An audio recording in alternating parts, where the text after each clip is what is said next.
চাকরিটা পেয়ে বেশ ভালোই আছি। যদিও নতুন চাকরি, 3 মাসও হয়নি। আমি রবি, বয়স 25।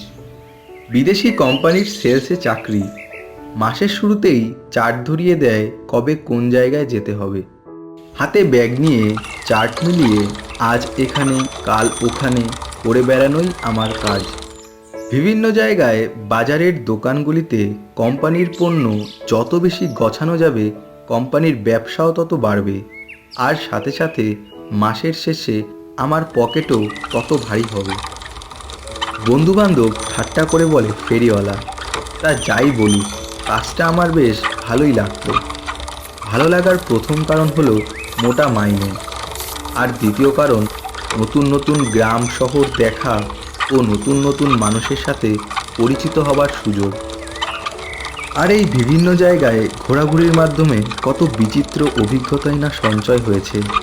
এমনই একদিন অফিসে বসে কাজ করছি, এমন সময় অফিসের পিয়ন এসে বলল, বাবু, আপনাকে বড় স্যার ডাকছেন। আচ্ছা, যাচ্ছি। আমি পিয়নকে আচ্ছা যাচ্ছি বলে হাতের কাজটা তাড়াতাড়ি শেষ করে বড় স্যারের ঘরের সামনে গিয়ে দাঁড়ালাম। বললাম, স্যার, আপনি ডেকেছেন? হ্যাঁ রবি, কাল তোমায় শিবচন্দ্রপুর এলাকায় যেতে হবে। ওখানে কিছু দোকানে মাল ডেলিভারি ও টাকার কিছু পেমেন্ট আছে। আচ্ছা স্যার। বড়বাবু আরও বললেন, পেমেন্টের কাগজগুলি বাড়ি যাওয়ার সময় আমার ঘর থেকে নিয়ে যেও। ঠিক আছে স্যার। বড়বাবুর ঘর থেকে বেরিয়ে নিজের চেয়ারে গিয়ে কাজে মন দিলাম।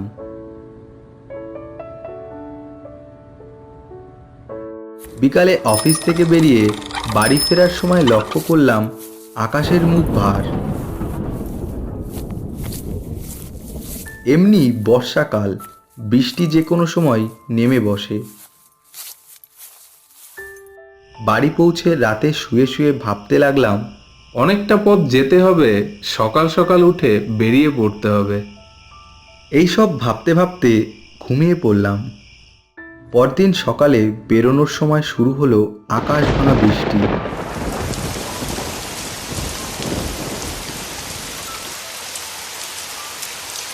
অগত্যা বসতে হলো কিছুক্ষণ। মা বাবা বারণ করলো বেরোতে, কিন্তু চাকরি তো, যেতে তো হবেই। ঘণ্টাখানেক পর বৃষ্টিটা একটু ধরতেই একরকম জোর করেই বাড়ি থেকে বেরোলাম। আমার গন্তব্য শিবচন্দ্রপুর, হাওড়া জেলার আমতা হয়ে যেতে হবে। বৃষ্টিতে রাস্তায় লোকজনও তেমন নেই, গাড়ি ঘোড়াও কম রাস্তায়। বাস স্ট্যান্ডে যখন পৌঁছালাম তখন ঘড়িতে 11টা। অনেকক্ষণ দাঁড়িয়ে থাকার পর একটা বাস এলো।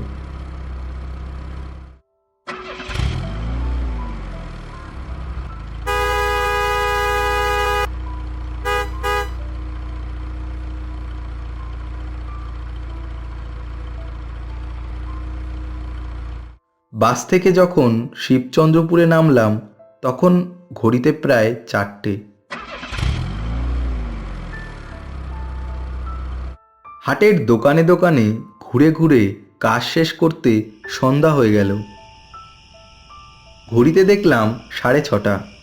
এমনি সন্ধ্যা প্রায় হয়ে এসেছে, তার উপর সারা আকাশটা মেঘে ঢাকা।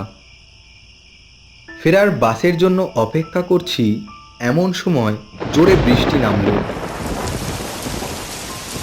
একটা চায়ের দোকানে বসে রাস্তার দিকে তাকিয়ে রইলাম বাসের আশায়। এ রাস্তায় একটাই বাস যাতায়াত করে। সময় গড়াচ্ছে, কিন্তু বাসের কোনো দেখা নেই। এদিকে বৃষ্টিটাও অঝরে ঝরছে। দেখতে দেখতে সন্ধ্যা গড়িয়ে রাত নামলো। খবর পাওয়া গেল বাস আজকে আর আসবে না। রাস্তায় খারাপ হয়ে পড়ে আছে। ব্যাস, বাড়ি ফেরার যেটুকু আশা ছিল তাও শেষ। অগত্যা কী আর করা যায়, তাই ভাবছিলাম। ভাবতে ভাবতে চায়ের দোকানের লোকটাকে জিজ্ঞাসা করলাম, দাদা, এখানে রাতে থাকার কোনো হোটেল পাওয়া যাবে? হোটেলের কথা শুনে লোকটা থ হয়ে গেল। বলে উঠল, পাগল হয়েছেন বাবু, এই হাটে হোটেল? তাহলে রাতটা কোথায় কাটানো যায় বলো তো? বাড়ি তো আর ফেরার উপায় নেই। একটা জায়গা তো আছে বটে, তবে আমি আর লোকটাকে কথা শেষ করতে দিলাম না। যা বৃষ্টি শুরু হয়েছে তাতে মনে হয় আজ রাতে আর থামবে না। তার উপর সেই সকালে বেরিয়েছি, এখন তাড়াতাড়ি একটু আশ্রয় পেলে হয়। বললাম, বলো জায়গাটা কোথায়? লোকটা অনিচ্ছা থাকা সত্ত্বেও বলল, বন বিভাগের বাংলো বাবু। এখান থেকে মিনিট 20 হাঁটা পথ। হাট ফেলে কিছুটা গেলে বাঁদিকে যে রাস্তা নেমে গেছে তার প্রায় শেষ প্রান্তেই ওই বাংলো। তবে বাবু, ওই বাংলোয় একা থাকা তো ঠিক হবে না। লোকটার কথায় গুরুত্ব না দিয়ে ছাতা চাপিয়ে রওনা দিলাম বনবাংলোর দিকে। অন্ধকার গাঢ় হয়েছে, বৃষ্টিও পড়ছে। টর্চ হাতে অচেনা রাস্তায় প্রায় হোঁচট খেতে খেতে এগিয়ে চললাম।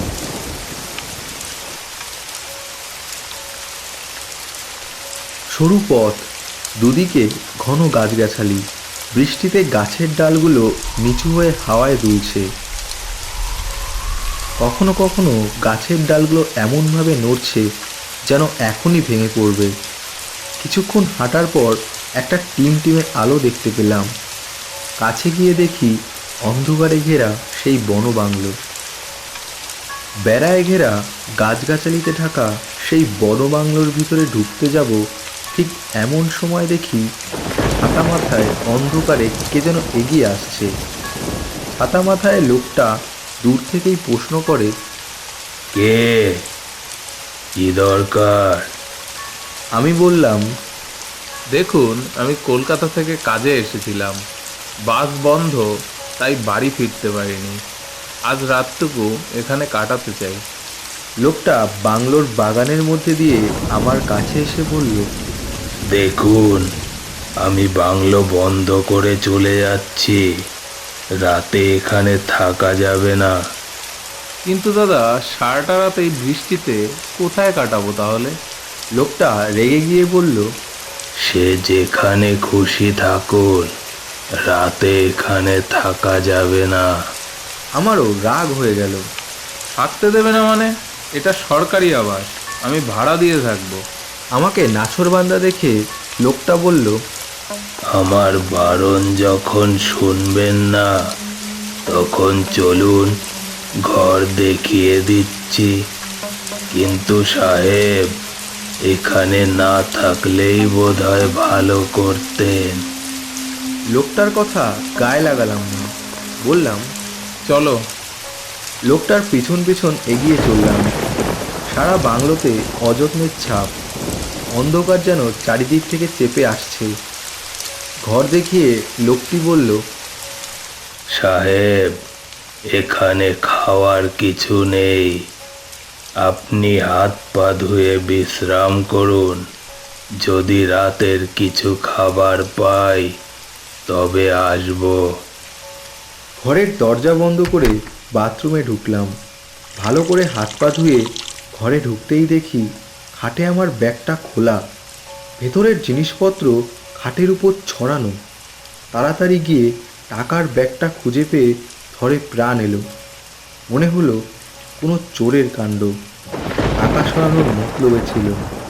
আমি আসছি টের পেয়ে সরে পড়েছে। চাদর গায়ে শুয়ে পড়লাম বিশ্রাম নিতে। একটু ঘুমও পাচ্ছিল, কখন যেন ঘুমিয়ে পড়লাম। হঠাৎ দরজায় কে যেন ধাক্কা মারল।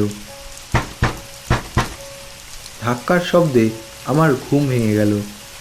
চৌকিদার বোধহয় খাবার এনেছে।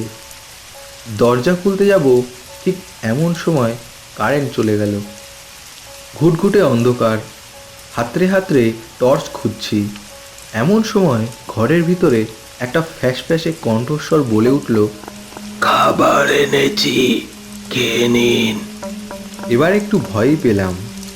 দরজা আমি নিজেই বন্ধ করেছি, অথচ চৌকিদার ঘরে ঢুকলো কি করে? সঙ্গে সঙ্গে কারেন্ট আসতেই দেখি টেবিলে ভাত তরকারি সাজানো। খিদের সময় কিছু না ভেবে গোগ্রাসে গিলতে লাগলাম। এবার টসটা হাতে নিয়ে হাত মুখ ধুয়ে এসে বিছানায় শুয়ে পড়লাম।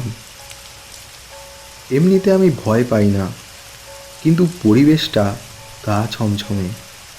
বাইরে বৃষ্টি, ঘরে অন্ধকার।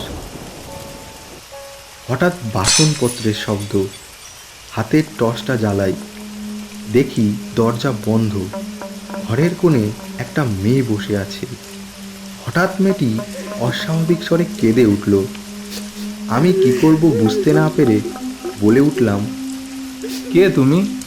এত রাতে তুমি এখানে কিভাবে এলে? আর তুমি কাঁদছই বা কেন? মেয়েটি কোনো উত্তর না দিয়ে তেমনই কাঁদতে লাগলো। আমি কাছে যেতেই মেয়েটি আস্তে আস্তে উঠে দাঁড়ালো। তারপরেই মেয়েটি মুখ ঘুরিয়ে আমার দিকে তাকালো। আমার সারা শরীরে ভয়ের শিহরণ খেলে গেল। দেখলাম মেয়েটির চোখ, মুখ, নাক কিছুই নেই। তার মুখখানা শুধুই পড়ে আছে। সেরকম অদ্ভুত মুখ আমি আগে কখনো দেখিনি। সঙ্গে সঙ্গে চিৎকার করে আমি প্রচণ্ড ভয়ে দৌড় দিলাম। ছুটতে ছুটতে বন জঙ্গল পার করে রাস্তায় পৌঁছানো পর্যন্ত আমার মাথার মধ্যে কেবল ওই নাক চোখ মুখহীন চেহারা ছাড়া আর কিছুই ছিল না। জীবনে আমি এমন অসম্ভব ঘটনার মুখোমুখি আগে হইনি। ছুটতে ছুটতে সেই চায়ের দোকানের সামনে এসে দাঁড়ালাম। লোকটা তখন মাথা নিচু করে কি যেন করছিল। আমাকে দেখে বলল, কি হয়েছে বাবু, এমন করছেন কেন?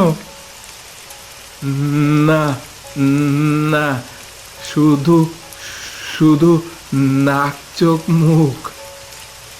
শুধু কি নাক চোখ মুখ? কি বাবু? একটা মেয়ে, একটা মেয়ে, অমন মুখ আমি জীবনেও দেখিনি। কেমন বাবু? ঠিক এই রকম।